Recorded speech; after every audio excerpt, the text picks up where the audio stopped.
ஓ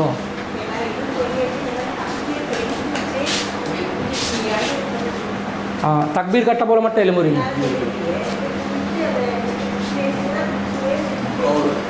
அதாவது தொழுவும் பொழுது தக்பீரை உட்கார்ந்து தொழுறாங்க சிலவங்களுக்கு முடியாத சூழ்நிலையில்.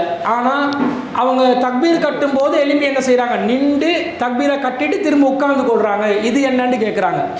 பொதுவாக தொழுகையினுடைய அசல் வடிவத்தில் நாங்கள் தொழணும், நின்று கொண்டு தான் தொழணும். நிற்பது என்பது கூமூல் இல்லாஹி காணித்தீன், அல்லாவுக்கு கட்டுப்பட்ட நிலையில் நின்ற நிலையில் நில்லுங்கள் என்றானல்லாம். அப்போ நிற்பது என்பது ஒரு வணக்கம். அதே மாதிரி ருக்கு செய்வது, சுஜூத் செய்வது ஒரு வணக்கத்தோட ஒவ்வொரு அம்சங்கள். அப்போ இந்த தொழுகையில் உள்ள ஒவ்வொரு அசைவையும் நாங்கள் சரியான அசல் வடிவத்தில் தான் செய்யணும். சக்தி பெறாவிட்டால் ரசூலுல்லாஹ் சொல்கிறாங்க, சக்தி பெறாத நிலையில் நின்று தொழ முடியாட்டி உட்கார்ந்து தொழுங்கன்றாங்க. உட்கார்ந்து தொலை சொன்னதே நின்று தொழ முடியாததுனால தான். திரும்ப உட்கார்ந்து கொண்டு மறுபடியும் நின்று கொள்கிறோம் வேண்டாம். அப்போ நின்று கொண்டே தொலை இருந்துச்சே, உட்கார்ந்து தொழுறதுக்கு அனுமதி கொடுக்குறாங்க ரசூலுல்லாஹ். எப்போ நின்று தொழ முடியாதவர் அமர்ந்து தொழட்டும் என்றாங்க. அப்போ அமர்ந்து தொழுவதற்கு அனுமதி கொடுத்துட்டாங்க தானே. அப்போ அமர்ந்துட்டு திரும்ப எதுக்கு நிற்கிறீங்க, நிற்கிறதுக்கு முடியும் வேண்டாம். அப்படி நின்று கொண்டே தொலை இருந்துச்சே, இல்லை மிச்ச நேரம் நிற்க முடியாது. மிச்ச நேரம் நிற்க முடியாட்டி உட்கார்ந்து அப்படியே உட்கார்ந்து கண்டினியூ பண்ணுங்க தொழுகையை என்றது தான் விளங்குது.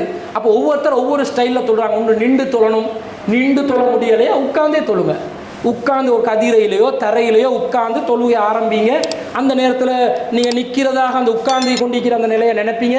திரும்ப ருக்குக்கு வரும்போது ஒரு அளவு குனிஞ்சு கொள்வீங்க. சுஜூதுக்கு போகும்போது முழுமையாக சுஜூதுக்கு போவீங்க, அல்லது அதுவும் முடிஞ்ச அளவுக்கு போவீங்க.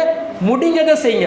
ஃபத்தகுல்லா மஸ்ததாத்தும், அல்லாவை இயன்ற அளவுக்கு அஞ்சு கொள்ளுங்கள். முடிஞ்ச அளவுக்கு அஞ்சுங்க. உங்களை சிரமப்படுத்தி கொள்ளாதீங்க.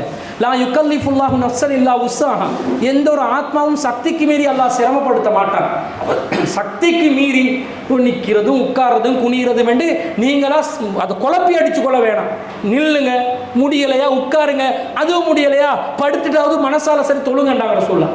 அந்த நிலைகளை நாங்கள் பலவீனங்களை வச்சு நாங்கள் அதை முடிவு செஞ்சு கொண்டா சரி.